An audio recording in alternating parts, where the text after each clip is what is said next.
Hello বন্ধুরা, সকাল সকাল চলে এসেছি গ্রিন টি হাতে নিয়ে। কিন্তু এটা আমার না, এটা আমার শ্বশুরমশাইয়ের। আর ওই লিকার চাটা আমার, আর রয়েছে দুধ চা আমার শাশুড়ি মায়ের। তো সকাল সকাল 3 রকম চা করে দিনটা শুরু করলাম। তারপরে করে নিলাম একটু ব্রেকফাস্ট, আমার পছন্দের ব্রেকফাস্ট লুচি মানে কচুরি। তারপরে ভাতটা বসিয়ে দিয়েছিলাম আগেই, একটু ভাতটা হয়ে এসছে প্রায়। আর এদিকে বাবা কচুর শাক কাটতে বসেছেন। আজকে হবে কচুর শাক। আমি এটা কিন্তু প্রথমবার রান্না করব, আগে কখনো করিনি। আর ভাতের এই ফ্যান ঝরানোর প্রসেসটা কিন্তু শাশুড়ি মায়ের থেকে শিখেছি, খুব ইজি। আর মাছ হবে, মাছের ঝোল, কাতলা মাছ নিয়ে এসেছেন। মাছটা অনেকটা নিয়ে এসেছেন বাবা, সেই জন্য অনেকটা মাছ রেখে দিলাম। বাকি 6 পিস আমাদের 3 জনের জন্য হবে। এই যে এই 6 পিস। আর হচ্ছে চিংড়ি মাছটা হবে কচুর শাক দিয়ে। তো কচুর শাকটা প্রথমে প্রেসার কুকারে সিটি দিয়ে নিলাম দুটো। আর হবে উচ্ছে আলু ভাজা, আর মাছটা করব কচু আলু দিয়ে। এগুলো সব মা কেটে দিয়েছেন। আর দেখেছেন আমার হাতটা কি চুলকাচ্ছে, একটু কচুর শাকে হাত দিয়েছি, ব্যাস অমনি চুলকানো শুরু। আর ব্যাস এগুলো হচ্ছে, চিংড়ি মাছটা ভেজে নিলাম। আর উচ্ছে আলুটাও আমি ভাজা করতে বসিয়ে দিলাম। এদিকে মাছটাও বসিয়ে দিয়েছি, মাছের আলু আর কচুটা ভাজা হচ্ছে। আর এই যে এত গরম, বৃষ্টি হচ্ছে তবুও গরম কমছে না, প্রচণ্ড গরম। তো এবার বলি, এক বোন কচুর শাকের রেসিপি চেয়েছে। প্রথমে কচুর শাকটা সিটি দিয়ে ভালো করে জল ঝরে নিতে হবে। তারপরে কড়াইয়ে জিরে তেজপাতা ফোড়ন দিয়ে কচুর শাকটা দিয়ে দিলাম। তারপর দিলাম একটু আদা গ্রেট করে, আর একটু জিরে গুঁড়ো, নুন হলুদ তো যেমন দিতে হয় দিতে হবে। তারপরে দিতে হবে হচ্ছে আমি যেমন যেটা দেবে, আমি যেটা দিয়েছি বাদাম কিশমিশ আর হচ্ছে চিংড়ি মাছ ভাজা দিয়ে অনেকক্ষণ ধরে জাস্ট মানে কষাতে হবে, নাড়িয়ে নাড়িয়ে নাড়িয়ে জলটা পুরো শুকিয়ে যেতে যাবে। তারপরে হচ্ছে চিনি দিয়ে নামিয়ে নিতে হবে, ব্যাস খুব সিম্পল রান্না। ও একটু কাঁচা লঙ্কা চেরা দিতে হবে। আজ রান্নাঘরে এসেছি এক নতুন রাঁধুনি, আমাকে খুন্তি নাড়া শেখাতে এসেছেন।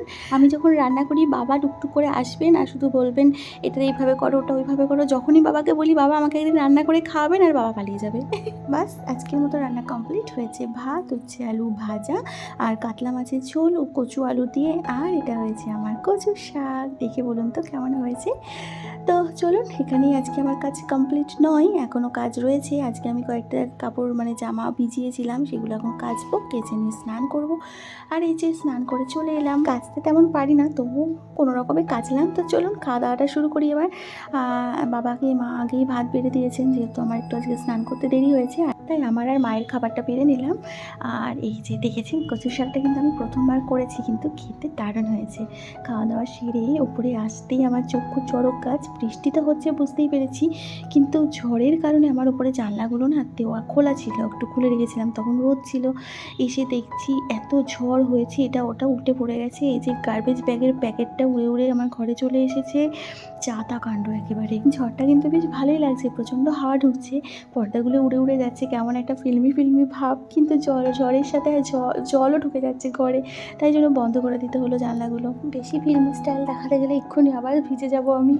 ছুটির দিনে একটু ঝড় বা বৃষ্টি হলে বেশ ভালোই লাগে ঘরে বসে, কিন্তু ভালো লাগে তখনই যখন বর্ষাতে থাকে। সেই বেচারাও আজ গরমের মধ্যে নিজে নিজে রান্না করে খেয়েছি। আমি যখন রান্না করছিলাম তখন ওকে ফোনে আমি রান্নার রেসিপি বলে দিচ্ছিলাম চিকেনের। তো ও রান্না করেছে, আমিও রান্না করেছি, যে যার রান্না খেয়েছি, কেউ কারো রান্না করা খেতে পারেনি। কি নিষ্ঠুর এ নিয়ম।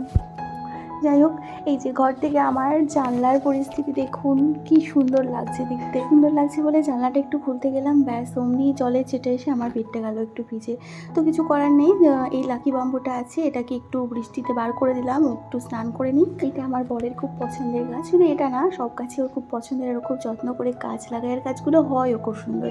আর এই যে দেখুন আমার খোপা বাঁধার কাটারগুলো মেরেছিলাম, নেটটাও ছিল, হাওয়ায় ঝড়ে কোথায় উড়ে চলে গেছে। আপনাদের কারোর বাড়ি গিয়ে পড়েছে নাকি দেখবেন তো।